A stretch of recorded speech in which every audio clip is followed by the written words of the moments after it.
A continuación, la presidenta de la Comunidad de Madrid hace entrega de la Medalla Internacional al presidente de la República Argentina.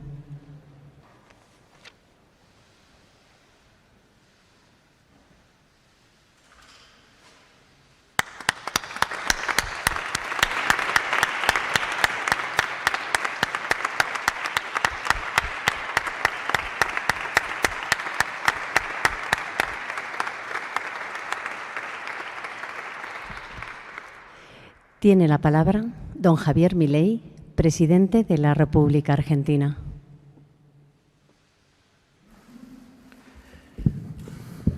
Buenas tardes. Muchísimas gracias, presidente de la Comunidad de Madrid, por esta distinción. Muchísimas gracias por tu forma de ser. Muchas gracias a todos los que están aquí presentes. Es para mí un verdadero honor recibir esta condecoración y, tal como señalaba la Presidente, en algún sentido, lo he dicho en otros discursos, nosotros venimos del futuro a contarles una historia que es deseable evitar. Es la historia del daño y la decadencia que causa el socialismo. Argentina, a fines del siglo XIX, era el país más rico del mundo. Hoy, después de más de 100 años de socialismo empobrecedor y populismo violento, Argentina, al tipo de cambio oficial, cayó al 140 del ranking, el paralelo. Recibimos el país en esa situación, con más de 13 años de caída del PBI per cápita, más de 50% de pobres y una situación escandalosa donde un país que produce alimentos para 400 millones de seres humanos, donde la presión fiscal sobre el sector productor de alimentos es del 70%, es decir, que el Estado se queda con el alimento de 280 millones de seres humanos, hay cerca de 5 millones de argentinos que no les alcanza para comer. Esa catástrofe es la virtud del socialismo, generar pobreza. Y es por eso que quiero comentárselos y alertarles sobre los riesgos y cómo funciona ese modelo. Es decir, porque no es necesario tener que llegar a una situación tan extrema como la que llegó a Argentina. Sería bueno evitarse todos esos dolores. En especial, yo venía hacia acá y voy viendo Madrid y es tan hermoso. No dejen que el socialismo les arruine la vida, es la consigna. Y el punto es, nosotros cuando iniciamos la carrera electoral, ya en la primera etapa, cuando intentaba ir por una banca de diputados por la Ciudad Autónoma de Buenos Aires, nosotros ya hablábamos de lo que era el modelo de la casta. El modelo de la casta, es decir, básicamente parte de una premisa socialista que dice que donde hay una necesidad nace un derecho. Ahora, esa definición tiene algunos problemas. El primero es que las necesidades son infinitas. Y el tema es que los derechos alguien los tiene que pagar y los recursos son finitos. Por lo tanto, esa inconsistencia, ese conflicto entre necesidades infinitas y recursos finitos requiere de una solución. Aquellos que creemos en las ideas de la libertad, en el capitalismo de libre empresa, donde consideramos que el mercado es un mecanismo de cooperación social, donde voluntariamente se intercambian derechos de propiedad, consideramos que ese trabajo lo hace el sistema de precios y no hay nada mejor que pueda resolver lo que resuelve el sistema de precios, que probablemente haya sido una de las mayores invenciones humanas de la historia de la humanidad. Sin embargo, los socialistas no creen en eso. Creen en un monstruo horrible, empobrecedor, llamado justicia social. Una idea verdaderamente aberrante. Hayek hablaba siempre de algo que se llamaban palabras comadrejas. Cada vez que ustedes le ponían algún adjetivo a algo, destruía el sentido original de la palabra. En este caso, justicia social. La verdad que la justicia social es profundamente injusta y profundamente violenta, porque la justicia social lo primero que hace es violentar la igualdad ante la ley, porque a unos le quita y a otros les da. Y eso antes está precedido de un robo. Digo, porque los impuestos no se pagan voluntariamente, se pagan a punta de pistola, a cambio de que si no los paga uno va preso. Entonces, está precedido de un robo y de un trato desigual frente a la ley. Por lo tanto, la justicia social nunca es justa, es profundamente injusta. Y además, suelen enarbolar cuestiones nobles, pero la discrecionalidad siempre juega una mala pasada, digamos, siempre hay filtraciones. Bastiat hablaba de las porosas manos de los políticos. Digo, quizás no es la del político directamente, quizás es la de un hermano, la de la pareja o lo que fuera, ¿no? Digo, el que quiere entender que entienda, ¿no? En ese sentido, lo que sucede es que esa intención se manifiesta entonces en un aumento del gasto público, en un aumento del déficit fiscal. Y el déficit fiscal tiene que ser financiado, siempre es financiado. Y ustedes tienen distintas formas de financiar el déficit fiscal. La forma que usa el político más desalmado y más populista y más salvaje, más mentiroso, es el endeudamiento. El endeudamiento es una forma absolutamente inmoral de enfrentar la situación, porque la deuda no son ni más ni menos que impuestos futuros.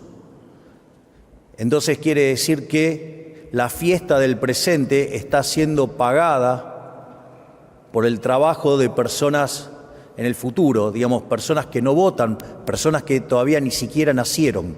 Es decir, es profundamente inmoral. Es decir, están financiando la fiesta del político populista hoy a cambio del esfuerzo de generaciones que ni siquiera pueden manifestarse en las urnas. Además, no es gratis eso tampoco, porque cuando ustedes recurren al endeudamiento de manera pronunciada, eso también tiene implicancias en la tasa de interés que se paga, y al pagarse mayores tasas de interés porque la economía, el fisco empieza a ser más riesgoso, eso tiene una contraparte claramente negativa en una menor inversión, en un menor nivel de capitalización y por ende en salarios reales menores, o sea, en peores niveles de vida. Es decir, termina operando como un freno al crecimiento económico, y cuando esta situación queda desmadrada, digamos, además genera estancamiento y decadencia. Digo, no en vano Argentina utilizó esta herramienta y Argentina fue, digamos, llegó a ser el máximo defolteador de la historia moderna. Algo que nosotros desde nuestro gobierno estamos cambiando. Nosotros básicamente heredamos un déficit fiscal de 15 puntos del PBI, donde 5 eran en el Tesoro, 10 en el Banco Central, y contra todos los pronósticos que se hacían de que hacer un ajuste de semejante calibre era imposible, nosotros lo hemos hecho en menos de 6 meses. En menos de 6 meses no solo logramos el equilibrio financiero en el Tesoro, sino que también tenemos prácticamente terminado el déficit cuasi fiscal del Banco Central. Es decir, hicimos un ajuste de 15 puntos del PBI en 5 meses. Es decir, es el ajuste más fuerte en la historia de la humanidad. Y eso nos permitió empezar a lograr, a desacelerar la inflación, porque no necesitamos más financiar el déficit con emisión de dinero, y la inflación, que cuando nosotros asumimos viajaba a un ritmo del 17.000% anual, la inflación mayorista era 54% mensual, eso anualizado da 17.000, en la última observación fue del 3,5%, es decir, el equivalente a 50% anual. Es decir, sigue siendo un número aberrante, horrible, pero respecto al 17.000 que nos dejaron es muchísimo menos y es un logro enorme. No solo eso, sino que otro mecanismo que utilizan los políticos cuando ya se quedan sin acceso al financiamiento vía deuda es utilizar la emisión monetaria. Argentina, desde que creó su Banco Central en el año 1935, le quitó 13 ceros a la moneda. Podríamos quitarle 3 ceros más. Argentina tuvo 2 hiperinflaciones sin guerra. Argentina padece crónicamente un problema de inflación. Y eso también es importante tenerlo en cuenta porque una de las influencias más nefastas que ha dejado el keynesianismo es creer que, digamos, la inflación depende de cualquier cosa menos de la emisión de dinero. Es decir, ustedes, si pasaran por Argentina, se van a encontrar con un montón de economistas diciendo que la inflación es multicausal. Y la realidad es que la única causa de la inflación es la emisión de dinero. Es decir, cuando ustedes generan un exceso de oferta de dinero, ya sea porque emiten dinero o porque cae la demanda de dinero o pasan las dos cosas a la vez, eso hace que pierda el poder adquisitivo de la moneda y todos los precios de expresión en unidades monetarias suben. De hecho, nosotros hemos emprendido de cortar el financiamiento del fisco, digamos, no emitimos más para el sector fiscal y además esterilizamos la compra de divisas por otra ventana. Tenemos algunos temas todavía pendientes de resolución con los pasivos remunerados, pero en principio vamos camino a una situación de emisión cero para terminar definitivamente con la inflación. De hecho, cuando tengamos totalmente saneado el Banco Central, a partir de ese momento vamos a enviar una ley donde emitir dinero sea un delito y ese delito sea un delito de lesa humanidad. Y si se emite dinero va a ir preso el presidente de la Nación, el ministro de Economía, el presidente del Banco Central, todo su directorio y diputados y senadores que aprueben esas medidas. Y como va a ser un delito de lesa humanidad, automáticamente si viniera otro gobierno y cambiara esas leyes, siempre va a volver algún liberal y los va a meter presos. Así es que, digamos, también vamos a terminar definitivamente con la inflación en la Argentina. Entonces estamos terminando con el déficit fiscal, con el cuasi fiscal y estamos terminando con la inflación. Y se están viendo los frutos porque después de haber pasado el peor momento durante el primer trimestre del año, hoy empiezan a haber indicadores de actividad que empiezan a mostrar mejora. Los índices de difusión ya superan el 50%, es decir, la cantidad de sectores que están expandiendo ya supera el 50% y los indicadores líderes ya hace más de 2 meses que empiezan a mostrar registros positivos. Es decir, que en definitiva se puede hacer. El otro mecanismo que utilizan los políticos es subir los impuestos. Y cuando ustedes suben los impuestos, en el fondo no es ni más ni menos que una expropiación. En el fondo lo que están haciendo es matar el crecimiento económico, están violentando el derecho de propiedad. Y si ustedes violentan el derecho de propiedad, no hay incentivos para ahorrar, no hay incentivos para invertir y por ende la economía se estanca. Todas estas aberraciones en Argentina hace más de 100 años que las padecemos y han generado esta tremenda decadencia como pocas veces vista en la historia de la humanidad. Pero afortunadamente los argentinos despertaron a las ideas de la libertad, despertaron y entendieron que no se sale más con populismo, se sale con responsabilidad, se sale con capitalismo, ahorro y trabajo duro, diría el profesor Ancho Bastos.